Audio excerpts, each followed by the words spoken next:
I'm gonna just get started. And my topic for today was racism and equality and in today's world. The topic, the article that I chose was Kyle Krover, a white Utah Jazz player, speaks out about race and white privilege. Kyle Krover is a NBA star that's been in the NBA for quite some time now, and he has spoken out about some recent activity that happened with colored players in the NBA. So for example, Russell Westbrook, another NBA player, has experienced some altercation with a fan in Salt Lake City. Kyle told the reporter about the time. You know Russ, this is in quote. You know Russ. He gets into it with the crowd a lot.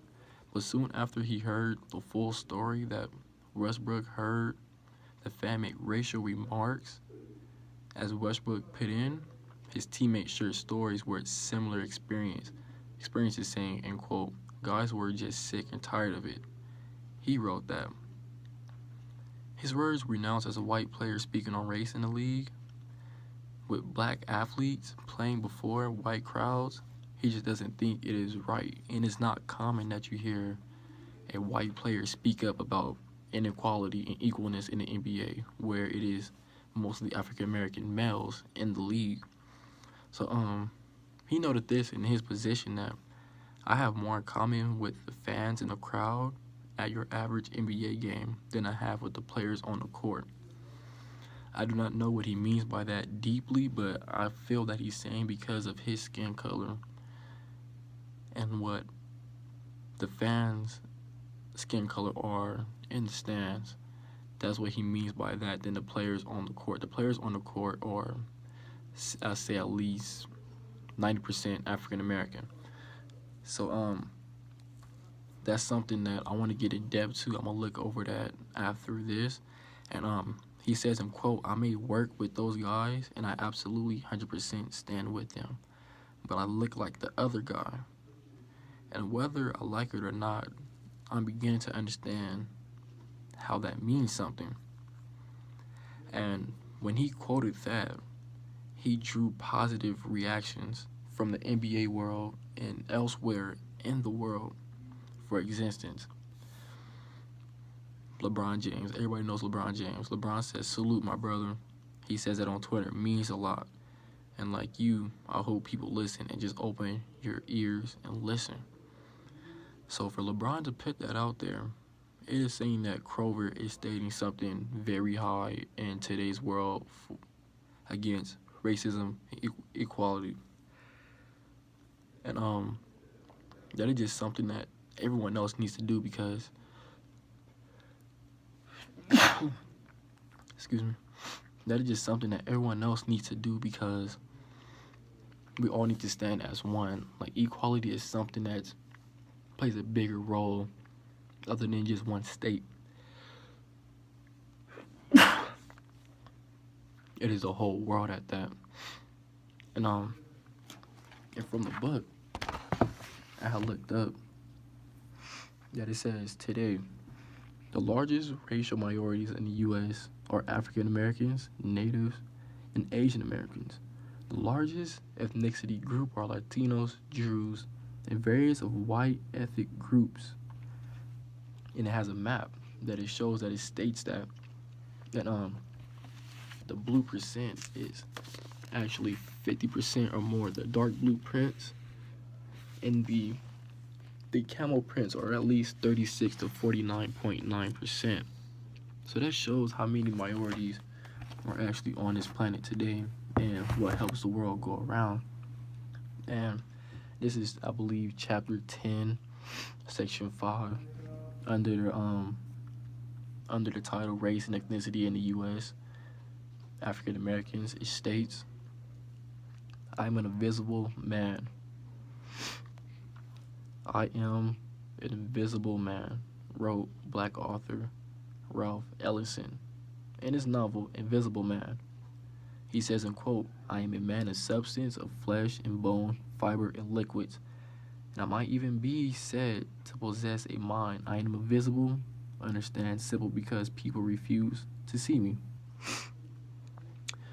And over the last years, African Americans they feel invisible despite the large numbers that have been treated them right as a second class citizen. And so I really feel that people of color do not have the same privileges as Caucasian people do. Do not get me wrong, but I am right.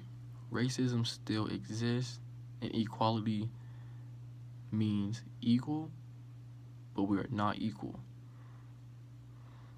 We are inequality. No matter what we do, no matter who or what does something to try to change that, it was always somebody in a higher power to put people of color down. And I feel that is wrong because we are no longer in, you know, the 1800s where slavery was something big back then. And and some people still say that slavery is something that still goes on today. Like child labor laws, um, you know, natives working in factories, blacks working, construction jobs, while Caucasian males sit on Wall Street working in the office all day.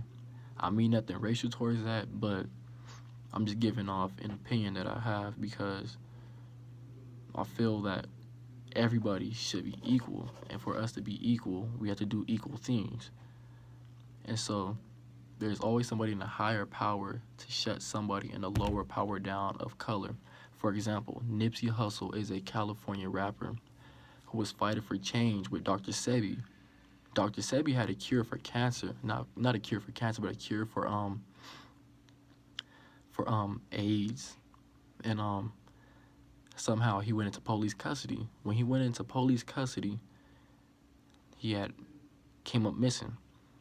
Tell me, does that sound right to you? A man who has a cure for AIDS comes up missing.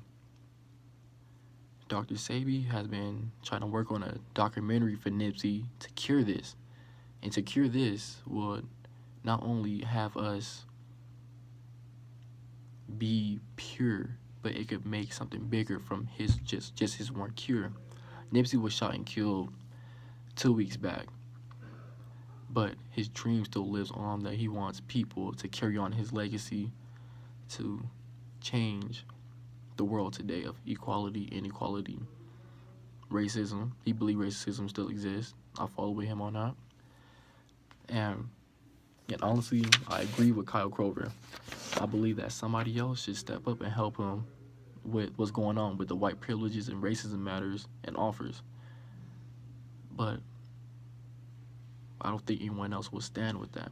But I stand with him. LeBron stands with him. And that's really all that matters. And that is my topic for today. I hope my points got across clearly. And I hope you understand what I'm saying.